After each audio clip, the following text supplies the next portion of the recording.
আমি যদি হতাম বনহংস, বনহংসী হতে যদি তুমি কোনো এক দিগন্তের জল সিঁড়ি নদীর ধারে দান খ্যাতির কাছে চিপচিপে স্বরের ভিতর এক নিরালা নীড়ে, তাহলে আজই ফাল্গুনের রাতে জাউয়ের শাখার পিছনে চাঁদ উঠতে দেখে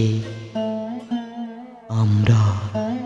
নিম্নভূমির জলের গন্ধ ছেড়ে আকাশের রূপালি শস্যের ভিতর গা ভাসিয়ে দিতাম। তোমার পাখনায় আমার পালক, আমার পাখনায় তোমার রক্তস্পন্দন, নীল আকাশে খই খ্যাতের সোনালি ফুলের মতো অজস্র তারা, শিরীষ বনের সবুজ রোমশন নীড়ে সোনার ডিমের মতো ফাল্গুনের চাঁদ।